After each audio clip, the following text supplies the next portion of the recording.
The sterile white walls of the medical bay seemed to close in around Rapi as she stared at the commander's motionless form. His once strong body lay still, tubes and wires snaking across his pale skin. The steady beep of monitors provided a grim soundtrack to the scene. Rapi's eyes, usually sharp and alert, were clouded with worry as she brushed a strand of her fiery red hair behind her ear. "There has to be something we can do," she whispered, her voice cracking. Dr. Vex, the ARC's lead scientist, placed a bony hand on Rapi's shoulder. His gaunt face was etched with lines of exhaustion and stress. "There is one option," he said hesitantly, "but it's experimental and extremely dangerous." Rapi turned to face him, desperation evident in her voice. "Tell me." Dr. Vex explained the procedure, a neural link that would allow Rapi to enter the commander's mind, navigating his memories to guide him back to consciousness. The risks were immense. Rapi could lose herself in the commander's psyche, or worse, bring back something dark and twisted. Without hesitation, Rapi volunteered. "I'll do it. He'd do the same for any of us."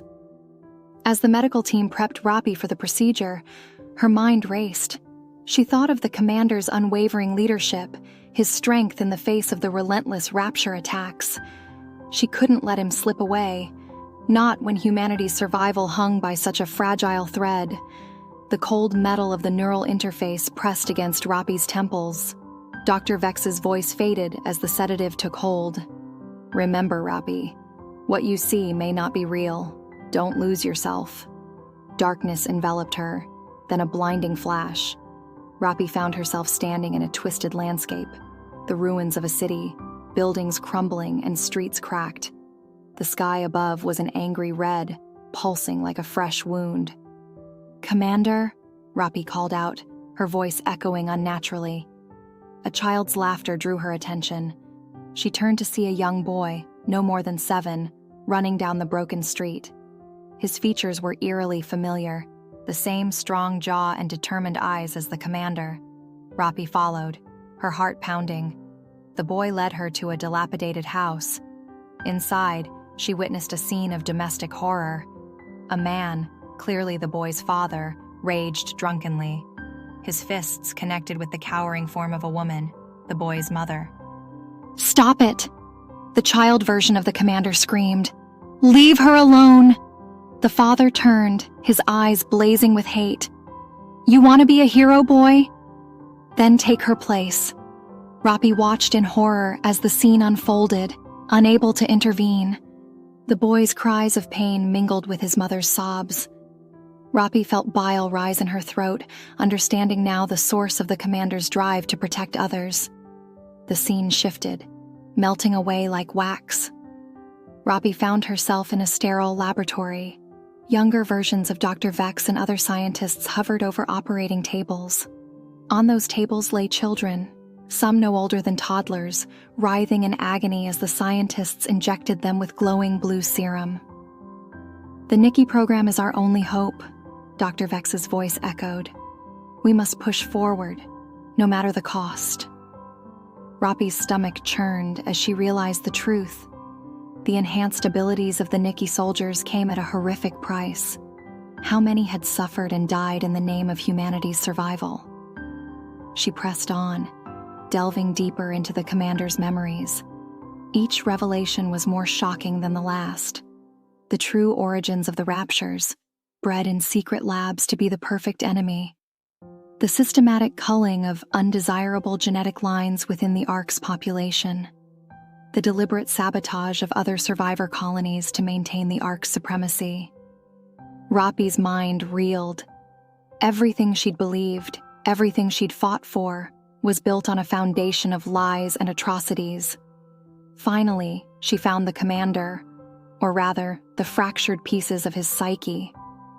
He appeared as both the scared child and the hardened leader, locked in an internal struggle.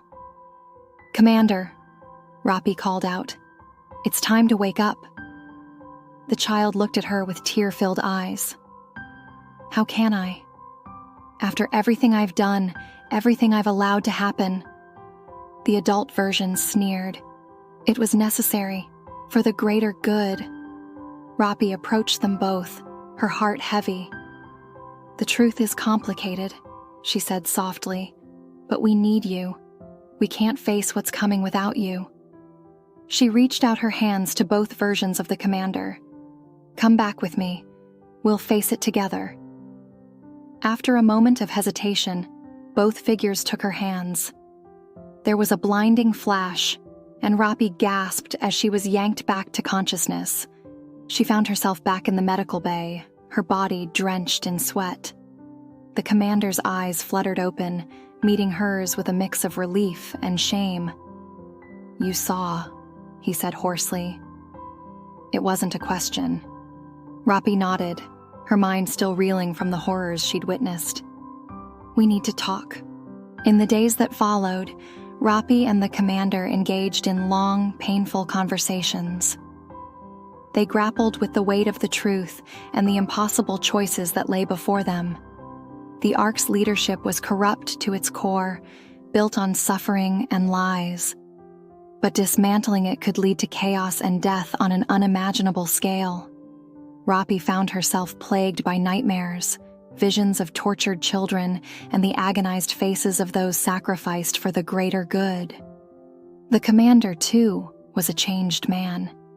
The facade of the strong, unwavering leader had crumbled, revealing the scared, guilt-ridden person beneath. Together, they formulated a plan. It would be dangerous, potentially suicidal, but it was the only way forward they could see. They would expose the truth, but in a controlled manner. They would work to dismantle the most egregious aspects of the Ark's power structure while maintaining enough stability to survive. But their plans were discovered. Dr. Vex, paranoid and desperate to maintain control, labeled them traitors. Rapi and the commander found themselves on the run, hunted by the very people they once led.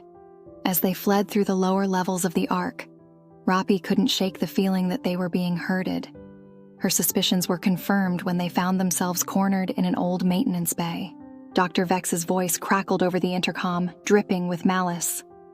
"Did you really think you could undo generations of careful planning? You're nothing but variables in an equation, and it's time to remove you from it." Gas began to seep into the room. Rapi and the commander frantically searched for an escape, but found none. As the toxic fumes filled their lungs, Rapi turned to the commander, her vision blurring. "I'm sorry," she choked out. "I thought we could make a difference." The commander took her hand, a sad smile on his face. "We did. Even if it's just for a moment, we saw the truth. That's worth something." As consciousness faded, Rapi had one final, horrifying realization. The gas wasn't meant to kill them. It was a neural suppressant. They would be wiped clean, their memories erased, and reprogrammed as loyal soldiers once more. Their rebellion would be forgotten, and the cycle of lies and atrocities would continue. The last thing Rapi saw before darkness claimed her was Dr. Vex's face, twisted in a grotesque smile of triumph. And then, nothing. Months later, a red-haired Nikke soldier stood at attention, her eyes blank and unquestioning. Beside her, a commanding officer barked orders to a group of new recruits. Neither of them remembered their shared past, their rebellion, or the horrible truths they had uncovered. In the shadows, Dr. Vex watched with satisfaction. The threat had been neutralized, the equation rebalanced. The Ark would continue its grim work, sacrificing the few for the supposed salvation of the many, and no one would ever know the cost of their survival.